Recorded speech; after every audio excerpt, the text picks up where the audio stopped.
Hello दोस्तों, आपका स्वागत है सक्सेस नॉलेज क्लासे में।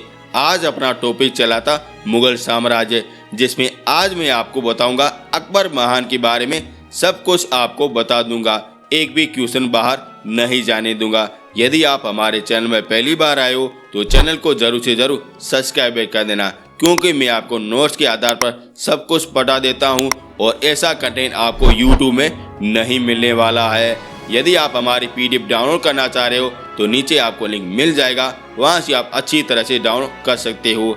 अब चलते हैं अपने क्लास की ओर। हेलो दोस्तों, आज का टॉपिक है अकबर। आज अपन इसके बारे में सब कुछ देख लेंगे। पहला क्वेश्चन यही पूछा जाता है कि इसका समय काल क्या हो जाएगा।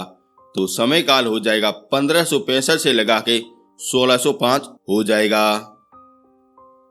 अकबर का जन्म 15 अक्टूबर 1542 अमरकोट में हो गया था और इसी के दिन अकबर का जन्म हुआ था और यहीं से आपका क्वेश्चन पूछा जाता है। और इनकी माता का नाम हो जाएगा हमीना बानो हो जाएगा और पिता का नाम हुमायूं हो जाएगा। और इनका जन्म अमरकोट के राणा विशाल के महल में हुआ था और विशाल वही है जिसने हुमायूं को शरण दी थी और वहीं पे इनका जन्म हो गया था। और अमरकोट वर्तमान में पाकिस्तान में स्थापित हो जाएगा, अभी भारत में नहीं है। ये भी कभी कभार आपसे पूछा जाता है। और अकबर के बचपन का नाम बदरुद्दीन हो जाएगा। वेरी इंपोर्टेंट है। उस समय क्या कहते थे? बगरू बगरू कहते थे साथियों। ये आपसे कभी कभार पूछा भी जाता है। और इसका पूरा नाम हो जाएगा जलालुद्दीन मोहम्मद अकबर हो जाएगा। वेरी इंपोर्टेंट है, ये भी आपसे पूछा जाता है। ये हो गया इनका परिचय हो गया, जहां से आपके कभी कभार क्वेश्चन पूछे जाते हैं। और यह बिल्कुल पढ़ा लिखा नहीं था साथियों। अकबर बिल्कुल पढ़ा लिखा नहीं था, यानी कि उनको ABCD भी नहीं आती थी, यानी कि वो कुछ पढ़ भी नहीं सकता था, न ही कुछ वगैरह लिख सकता था। ये भी आप ध्यान रखना। और पहली बार अकबर 1551 में मात्र 9 वर्ष की आयु में गजनी का सूबेदार बनता है और उस समय संरक्षण नियुक्त किया जाता है मुनीम खां को किया जाता है। वेरी इंपोर्टेंट है, यहाँ से आपका 100% क्वेश्चन पूछा जाता है कि अकबर पहली बार सूबेदार कहाँ का बनता है? तो गजनी का बनता है। ध्यान रखना, कहाँ का बनता है? गजनी का बनता है। फिर उसके बाद में लाहौर कौन बनता है? फिर अपने दिल्ली का बादशाह बन जाता है। ऐसे ही आपके क्वेश्चन पूछे जाते हैं। जब ये गजनी का बनता है तो उस समय संरक्षण होता है मुनीम खान होता है। जब ये लाहौर का बनता है तो उस समय संरक्षण होता है बहराम खान होता है। और यहीं से आपका क्वेश्चन पूछा जाता है कि अकबर का पहला संरक्षण कौन हो जाएगा। तो आप ज्यादातर बच्चे बहराम खान करेंगे, लेकिन इसका आंसर क्या हो जाएगा? मुनीम खान हो जाएगा। ऐसे ही आपके क्वेश्चन पूछे जाते हैं। वेरी इंपोर्टेंट क्वेश्चन है साथियों। और हुमायूं ने 1555 में अकबर के द्वारा सिकंदर सूरी से सर हिंद को अपने कब्जे में लेने के कारण इसको युवराज घोषित कर दिया था। वेरी इंपोर्टेंट है, ये आपसे कभी कभार पूछा भी जाता है। और जो ये आप इमेज देख रहे हो, ये अकबर की हो जाएगी। वेरी इंपोर्टेंट है। और यहाँ तक आपको दोस्तों मेरा कंटेंट पसंद आ रहा है ना, तो चैनल को जरूर से जरूर सब्सक्राइब कर देना और प्लीज शेयर जरूर से जरूर कर देना। यदि आपको मुगल साम्राज्य की PDF चाहिए तो नीचे आपको वहां से लिंक मिल जाएगा, आप अच्छी तरह से डाउनलोड कर सकते हो। मैं आपको अकबर के बारे में सब कुछ बता दूंगा, एक भी क्वेश्चन बाहर नहीं जाने दूंगा। और हुमायूं ने दिल्ली को पुनः जीतने के पश्चात अकबर को लाहौर का गवर्नर नियुक्त किया था। इससे पहले कौन सा हो जाएगा? गजनी हो जाएगा। दूसरा हो जाएगा लाहौर हो जाएगा। और यहीं से आपका क्वेश्चन पूछा जाता है कि जब हुमायूं ने पुनः अपना राज्य अभिषेक किया था और उस समय अकबर को कहाँ की जागीरदार दी थी? तो लाहौर की दी थी। ऐसे ही आपके क्वेश्चन पूछे जाते हैं। और उस समय अकबर का अंगरक्षक था मुनीम खान था और उसके अकबर के भाई हाकिम खां को उसका नियुक्त किया जाता है और उसके स्थान पे बहराम खां को नियुक्त किया जाता है। और यहीं से आपका क्वेश्चन पूछा जाता है कि अकबर को लाहौर के गवर्नर बनाने के समय कौन सा उसका अंगरक्षक हो जाएगा? तो हो जाएगा बहराम खान हो जाएगा।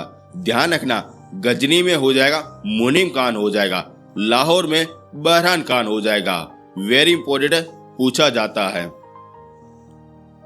और अकबर को अकबर आजम अथवा अकबर महान, शहजाद अकबर, बाहुबली शहजाद ऐसे नाम से जाना जाता है। ये भी आपसे कभी कभार पूछा जाता है।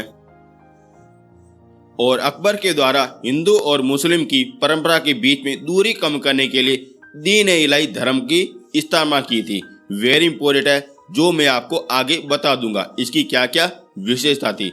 और यह की गई थी 1542 में की गई थी। ये भी आपसे पूछा जाता है। और अकबर के द्वारा जजिया कर भी समाप्त कर दिया था। ये जजिया कर क्या हो जाएगा? ये अपने हिंदू पर लगाने जाने वाले टैक्स था, जिसने अकबर ने 1564 में समाप्त कर दिया था। वो भी मैं आपको सारा कुछ आगे आपको बता दूंगा। अभी आप अपन परिचय देख रहे हैं, अकबर की क्या क्या विशेषता है, क्या क्या गुण है, वो अपन सारा कुछ देख लेते हैं। और अकबर को साहित्य में बड़ी रुचि थी। इस कारण संसद की पांडुलिपि व ग्रंथों को फ्रांसी में अनुवाद कराया था। ध्यान रखना, संसद के जितने भी ग्रंथ है ना इम्पोर्टेंट वाले, वो सारे के सारे अपने फ्रांसी में अनुवाद कराए थे। और फ्रांसी के जितने भी ग्रंथ है उसको संसद और हिंदी में अनुवाद कराए थे। जो मैं आपको सूची समेत आपको आगे सब कुछ बता दूंगा, किसके द्वारा किया गया, क्या नाम हो जाएगा, वो सारी की सारी विशेषता आपको आगे बता दूंगा। अब अपन कुछ आगे भी देख लेते हैं। और अकबर का राज्य अभिषेक 14 फरवरी 1565 में किया जाता है। और उस समय इसकी आयु 13 वर्ष 4 माह थी साथियों। और उस समय इसका संरक्षण होता है बहरान खान होता है। और इनका राज्य अभिषेक कहाँ पे किया जाता है? कन्नौज में किया जाता है। वेरी इंपॉर्टेंट है, यहाँ से एक लाइन से आपके 3-4 क्वेश्चन बनते हैं साथियों। पहला क्वेश्चन, अकबर का राज्य अभिषेक कब किया गया था? तो 14 फरवरी 1565 में किया गया था। उस समय अकबर की आयु क्या हो जाएगी? तो 13 वर्ष 4 माह हो जाएगी। और उस समय अकबर का संरक्षण कौन हो जाएगा? तो बहरान खान हो जाएगा। और अकबर का राज्य अभिषेक कौन से स्थान में किया गया था? तो कन्नौज में किया था। ऐसे आपके क्वेश्चन पूछे जाते हैं, जो मैं आपको अच्छी तरह से आपको बता दूंगा। अब ये बादशाह बन गया है, अब उनके कार्य भी देखते हैं। जब ये बादशाह बनता है तो उस समय इनकी 300 पत्नियां हो जाती है। और सारों को किसी भी प्रकार का कोई शाही अधिकार नहीं था। ध्यान रखना, इसकी 300 पत्नियां हो जाएगी, लेकिन केवल 35 पत्नियों को शाही अधिकार मिल गया था। ये आप चीज नोट रखना, 35 पत्नियों को शाही अधिकार मिल गया था। वेरी इंपॉर्टेंट है। और इसके शासनकाल में एक पेटीकोट शासन भी लगा था। और इसका समय काल हो जाएगा 1560 से लगा के 62 हो जाएगा, यानी कि 2 वर्ष चला था। और ये प्रभाव किसका था? महरम अंगना का हो जाएगा। और ये कौन हो जाएगी? बहरान खान की पत्नी हो जाएगी। इसके प्रभाव के आधार पर वह सारा कुछ होकर कार्य करता था। और इसी के आधार पर यह कहा जाता है पेटीकोट शासन कहा जाता है। ये भी आपसे पूछा जाता है साथियों, वेरी इंपॉर्टेंट क्वेश्चन है। और अकबर का विवाह 1562 में कछवा राजवंश की बहामन की पुत्री हरकाबाई से हो गया था। हरकाबाई वही है जिसे जोधा कहते हैं। आपने तो मूवी देखी होगी जोधा अकबर, जो इसे ही बनी है साथियों। और यहीं से भी आपके क्वेश्चन पूछा जाते हैं कि हरकाबाई या जोधाबाई ये कहाँ की हो जाएगी? तो कछवा वंश की हो जाएगी। किसकी पुत्री हो जाएगी? बहामन की पुत्री हो जाएगी। इनकी शादी कब हुई थी? 1562 में हुई थी। कैसे हुई थी वो भी मैं आपको बता देता हूँ। जब इनकी किसी भी प्रकार की कोई संतान नहीं हो रही थी, जब ये दिल्ली से लगा के अपने अजमेर की ओर जा रहे थे, वो भी पैदल, और उस समय और ब्राह्मण के द्वारा अपनी पुत्री का विवाह इसे कर देता है। तब 1 साल के बाद इनका बेटा हो जाता है, जिसका नाम हो जाएगा सलीम हो जाएगा। वेरी इंपॉर्टेंट है, सलीम कौन सा हो जाएगा? जो जहांगीर हो जाएगा। और अकबर उसे खुश होके अपनी पत्नी यानी हरकाबाई को या जोधाबाई को इसका नाम देता है, यानी कि इसको उपाधि भी देता है, मरियम उज जमानी देता है। ये भी आपसे पूछा जाता है साथियों। अब सलीम का जन्म हो गया है और सलीम कौन सा हो जाएगा? जहांगीर हो जाएगा। यहाँ तक आपको किसी प्रकार का कोई डाउट नहीं रहना चाहिए। सलीम के पिता का नाम क्या हो जाएगा?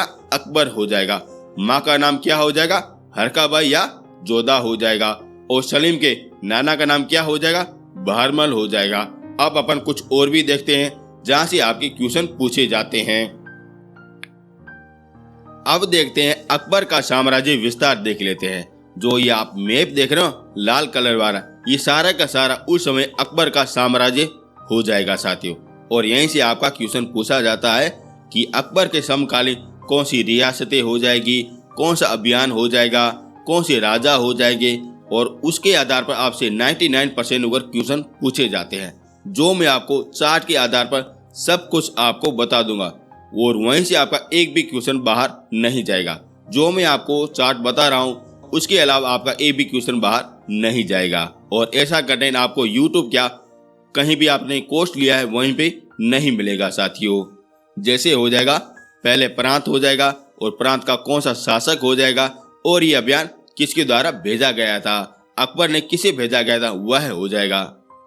पहला हो जाएगा मालवा का अभियान हो जाएगा, और ये भेजा गया था 1561 में भेजा गया था। और मालवा का शासक हो जाएगा बहादुर हो जाएगा। और ये अभियान भेजा जाता है आदम खां के द्वारा भेजा जाता है। वेरी इंपॉर्टेंट पूछा जाता है। और यहाँ से आपके 4 क्वेश्चन पूछे जाते हैं। पहला अभियान कौन सा हो जाएगा, कब भेजा गया, उस समय शासक कौन था, और उस समय अभियान का नेतृत्व कौन कर रहा था। ऐसे आपके क्वेश्चन पूछे जाते हैं। यानी कि एक लाइन से आपके 4 क्वेश्चन पुटअप हो रहे हैं। दूसरा हो जाएगा गोडवाल हो जाएगा, और ये 1564 में भेजा गया था। और इसका शासक हो जाए वीर नारायण और दुर्गावती हो जाएगा। और ये अभियान भेजा जाता है आसफ खां के द्वारा भेजा जाता है, जिसमें ये जीत जाता है। और तीसरा होता है गुजरात होता है, जो 1572 में भेजा जाता है। और उस समय शासक होता है मुजफ्फर खान होता है। और उस समय अकबर पहली बार बाहर जाता है, और वहीं पे वो समुद्र को देखता है, और उसमें यही कहता है या अल्लाह कितनी खूबसूरत जगह है साथियों। और पहली बार वो समुद्र को देखता है और यही कहता है। और ये अभियान कहाँ का था? गुजरात का हो जाएगा। कब किया गया था? 1572 में किया गया था। कौन सा शासक हो जाएगा? मुशर्रफ खां हो जाएगा। ऐसे आपके क्वेश्चन पूछे जाते हैं। चौथा हो जाएगा काबुल के लिए हो जाएगा, और ये 1585 में हो जाता है। और उस समय राजा होता है हाकिम मिर्जा होता है। और ये अभियान मान सिंह के नेतृत्व में भेजा जाता है। और पांचवा हो जाए कश्मीर के लिए हो जाएगा, और ये 1586 में हो गया था। और उसका समय शासक था यूसुफ खान हो जाएगा। और ये अभियान कासिम खान और भगवंत दास के नेतृत्व में भेजा गया था। और ये भगवंत दास कौन हो जाएगा? मान सिंह का पिताजी हो जाएगा। छठा हो जाएगा सिंध के लिए हो जाएगा, और ये हुआ था 1591 में हुआ था। और सिंध का राजा कौन सा हो जाएगा? जानी बेग हो जाएगा। और ये अभियान भेजा जाता है अदमुनी खान के द्वारा भेजा जाता है। और सातवां हो जाए उड़ीसा के लिए हो जाएगा, और उस समय उड़ीसा का राजा होता है निसार खान होता है। और ये अभियान भेजा जाता है मान सिंह के द्वारा भेजा जाता है। और मान सिंह ऐसा व्यक्ति था जिसने काबुल, बिहार, बंगला और सिंध को जीत लिया था साथियों। वेरी इंपॉर्टेंट है, ये ऐसा खतरनाक सेनापति बन जाता है। और मान सिंह वही है जितने हल्दी घाटी के युद्ध में मुगल एम्पायर का नेतृत्व किया था साथियों। ये वही हो जाएगा, मान सिंह हो जाएगा। मान सिंह कहाँ का था? कछुआ वंश का था, यानी कि आमेर का हो जाएगा। और ये आमेर कहाँ पे है? ये राजस्थान में स्थापित है, वहीं का हो जाएगा। और मान सिंह के आधार पर आपसे क्वेश्चन पूछे जाते हैं साथियों। अब देखते हैं अकबर के समकालीन दक्षिण के कौन से 4 राज्य थे, वो भी आपसे कभी कभार पूछे जाते हैं। पहला हो जाएगा खानदेश हो जाएगा, दूसरा हो जाएगा अहमदनगर हो जाएगा, तीसरा हो जाएगा बीजापुर हो जाएगा, और चौथा हो जाएगा गोलकुंडा हो जाएगा। ये भी आपसे क्वेश्चन पूछा जाता है। अब देखते हैं अकबर का अंतिम अभियान कौन सा हो जाएगा। यह हो जाएगा असीलगढ़ हो जाएगा साथियों। वेरी इंपॉर्टेंट है साथियों। और यहाँ से आपके कितने भी क्वेश्चन पूछे जाए, इससे आपका एक भी क्वेश्चन बाहर नहीं जाएगा साथियों। वेरी इंपॉर्टेंट है साथियों। और यहाँ तक आपको मेरा कंटेंट और मेरी मेहनत आपको पसंद आ रही है ना, तो चैनल को जरूर से जरूर सब्सक्राइब कर देना, और प्लीज शेयर जरूर से जरूर कर देना साथियों। यदि आपको पीडीएफ चाहिए मुगल साम्राज्य की, तब आपको नीचे लिंक मिल जाएगा, वहां से आप अच्छी तरह से डाउनलोड कर सकते हो। और इसी के साथ ये अकबर का पहला पार्ट कवर हो गया। दूसरा मैं आपको कल करा दूंगा, जो मैं आपको इसके अलावा जितने भी अभियान है, जितनी भी नीतियां है, जितने भी धर्म चलाए गए, क्या क्या अनुष्ठान किए गए, सब कुछ आपको बता दूंगा। आप इतना ही काम करना, इनको जरूर से जरूर शेयर कर देना। अब मिलेंगे नेक्स्ट वीडियो में। थैंक यू सो मच साथियों।